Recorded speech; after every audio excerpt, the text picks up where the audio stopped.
Hello, everybody. Well, at the beginning, let me first welcome all of you to this educational program, which is going to be based on Overview Textbook Series Grade 12. Our lesson today is about writing. You may ask yourselves, what kind of writing is he going to deal with?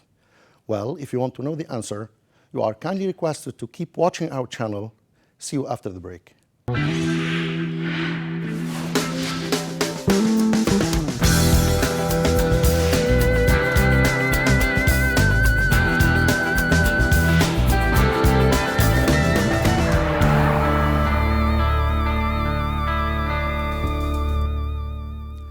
Welcome back to our virtual infinite educational program. As I have already said, today's lesson is about writing. Now, it's high time you knew what kind of writing I am going to deal with. Our lesson today is about writing argumentative essays, okay?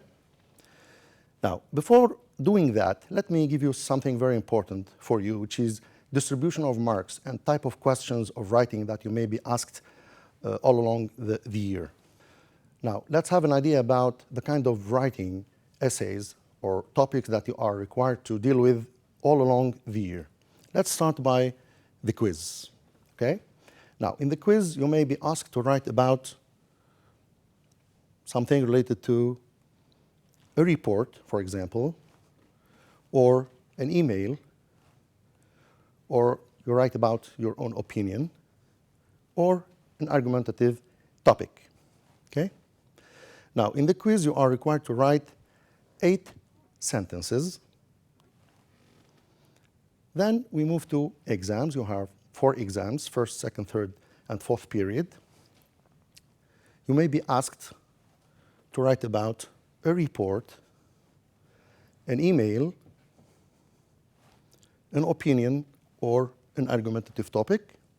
And then you may be asked to write an account or a chart, graphic organizers, for example, a table, or an analysis. You are required to write about 12 sentences in the first and in the third periods. Now, concerning the second and the fourth periods, you are kindly requested to write about 14 sentences. Now, let's go back to our core, which is writing an argumentative essay. Let's start by defining the word argumentative. Argumentative is an adjective. It's derived from the verb to argue, okay? To argue means to state, giving clear reasons that something is true, should be done, okay? Now, I'd like you to focus on the word reasons. Here you have to give logical premises related to your arguments that you are required to use in order to convince and persuade your audience during your writing. And you are going to defend your arguments to prove that what you are saying and what you are writing is completely true. Of course, this kind of writing, as it says here, it's a very motivating type of writing. Why? You may ask yourselves, why is it motivating? It's simply because you are going to give your point of view. You are going to convince your audience. This type of writing also sharpens your logical skills. Why? Because you are going to persuade somebody. You are going to persuade your audience. So you need a great effort to do that. So in this kind of writing, you are asked to do mainly 2 things. The first thing is to defend, okay? When you say to defend, it means that you are going to use arguments to show that something is right. The second thing that you have to do is to refute. And to refute here means what? To oppose the first argument by a counter argument. So it is used to prove that the statement that you have already said, okay, is not correct. So this is your argument, and this is your counter argument. This is how you have to start in order to show your audience that you are dealing with an argumentative essay. Now, how many parts does an argumentative essay include? Now, an argumentative essay, as you can see here, should include 3 parts. The first one is called introductory section or introduction. The second one is the content section or the subject matter, or as you call it in class with your teachers, the body of the essay. And the last part is the concluding section, which is conclusion. Now, I'd like you to focus on the introductory section. Introductory section is extremely important for the reason that it's an introduction that gives the reader the first impression of the piece of writing. Okay? So it's the start, whether you are trying to convince the audience or not. An introduction to an argumentative piece of writing should consist of 4 parts. Number 1, it introduces the topic. So from the first sentence, your audience knows well from the beginning, from the start, that you are going to talk about such or such thing. Number 2, it states that there is a difference of opinion about this topic. Number 3, it states why the topic is important, or writing about something important. The last part is describing how the writer or how the writing will be structured, and states your main argument, which you are going to defend all along the piece of writing. Let's have a task together. Put the following sentences into the correct order. They make up an introduction to an argumentative essay about the issue of whether machinery is the main cause of unemployment or not. So it's a very simple task. These are the sentences. If we read the first one, as a result, so it's clear that it can't be the first sentence in the introduction. The issue is very controversial and has attracted a lot of debate. Okay, if we focus here, it's clear that it's something related to the importance of the topic, which is an essential part in the introduction. Then, since the time of the invention of machines, unemployment has been in a constant increase. Okay, this could be a good introduction for the topic. It's clear here that you are going to speak about machines and unemployment. Number C, this essay will consider some of the arguments for considering machinery as a main cause of unemployment. It will then put forward a number of reasons why machinery is one of the main causes of unemployment. So it's blatantly conspicuous here that this sentence is about the structure of the essay plus the main argument, again, which you are going to defend all along the piece of writing. The last sentence, D, however, today, many industrialists insist that machinery is a factor for creating more jobs, which is the opposite point of view to your argument. So it's clear that this sentence gives a difference or a different point of view. Now, your task is to order or reorder the following sentences, okay? So, number 1 could be this one, as it is introducing the topic. Number 2 is this sentence, because you give different point of view. Number 3 is stating the importance of the topic. And the last one is giving the structure of the essay and your main argument. Now, your introduction should look like this, and here you are kindly requested to give due care to the indentation or the indentation of your introduction.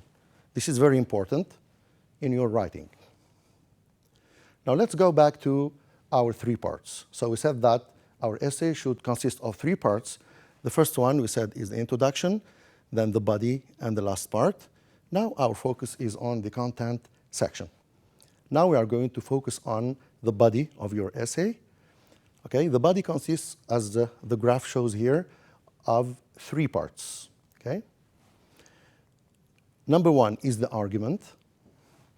Then you are going to refute the argument, you are going to object your argument, and you will come back to defend the first or the main argument that you have already written about, which is called the reply. So we have an argument, counter-argument, and counter-counter-argument. Let's focus on the argument now, which is the most important thing in your essay and in your body. It is also called argument. The argument should be debatable topic. That means it can be discussed, okay? You can, for example, talk with people, you defend your point of view, and the others may oppose your point of view. So the argument can be called also assertion, or it could be called proposition, or it could be called the premise, which is your main argument. Now let's move to the refutation, or the counter-argument of your argument. This is the opposite point of view that other people may think about or of. The refutation, so, is going to cross your main argument. It's going to object it. It's going to say that your argument is false. So, your argument is false, or it's bad, it's a bad example, or it is extremely weak, so you cannot defend it.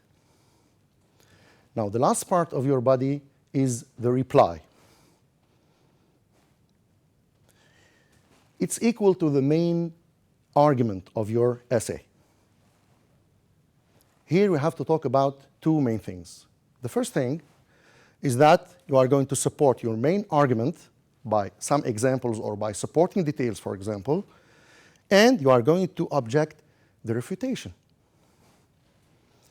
Now let's have practice exercise. Here we have debatable and non-debatable statements. Debatable statements are statements that you can discuss, you can give your point of view, you can defend it, or you can refute it. On the other side, on the other hand, non-debatable statements are facts, and facts cannot be discussed, of course. These are the definitions, statement with which other people might or might not agree. The non-debatable statements are statements with which no one would normally disagree or agree. Why? Simply because they are facts. Here is your task, the second task, okay, task 2. Which of the following statements are debatable and which are non-debatable? Okay, so again, let me remind you, debatable tasks or topics are topics that you can discuss with other people. You can give your opinion and you can defend it with arguments or by supporting details or examples. For example, number 1, oil is the main natural resource in Kuwait. Is it debatable or non-debatable? Think about it. Okay, very good. So this is a non-debatable topic. Why? Because it's fact. Number 2, computer increases unemployment. What do you think? It's very simple. Very good. So it's a debatable topic. You can discuss it with other people. Number 3, smoking is harmful to people's health. Okay? Again, think about it. Okay, this is non-debatable because all people agree that smoking is bad for health and it's a filthy habit. Number 4, inconsiderable driving leads to death. Those people who don't respect the traffic rules or they, for example, drive their cars with high speed. This may lead to death. Is it debatable? Is it non-debatable? Very good. Outstanding. This is debatable, so you can discuss it with other people. The last example is genetically modified food is healthy. What do you think? Very good. It is a debatable topic. Now, which topics are debatable and which are not debatable? Let's check together. Number 2, is a debatable topic. Very good. Number 4 is another debatable topic. And number 5 is another debatable topic. All these topics are very good to be given to you in order to, as an exam, in order to sit for it. Task number 3. You need to maximize your exposure to English language to improve your fluency. This is the topic. Now, I'd like you to give your argument. For example, you have to get ready to think of an argument, and then to a counter-argument, as it says here, refutation. And the last thing to do is to reply. You have to get ready, to be ready to defend your argument again. For example, let's say that your argument is, I believe that talking to a native speaker improves my English. Okay? So you can discuss with a native speaker, you can learn from him. This is your argument. Okay? If you want to refute it, if you want to give a counter-argument, you want to say, no, this is not correct. What do you have to say, for example? You can say that talking to a native speaker is psychologically deceiving. Okay? A lot of people resort to native speakers thinking that they can improve their English by talking to them. Okay? Now, you have to know that talking to a native speaker is a little bit deceiving. Why? Because talking to a native speaker does not mean that the native speaker is going to correct you and you will be tricked into believing that your English is good when it is not. This is, for example, a counter-argument. Now, I'd like to refute this by giving a reply in order to give a sound argument to my main argument. Okay? Now, I'd like you to think about this. Argument, it is refuted by a counter-argument, and then you have to come back to support your main argument. You may think of practice. For example, a lot of people say that practice makes perfect. You practice English, at the end, you will be good. Let's see the reply. Talking to a native speaker boosts my motivation. Indeed, it does. It does. It does.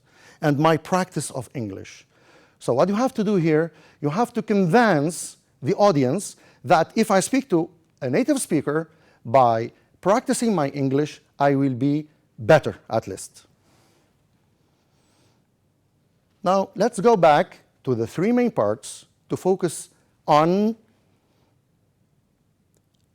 the conclusion.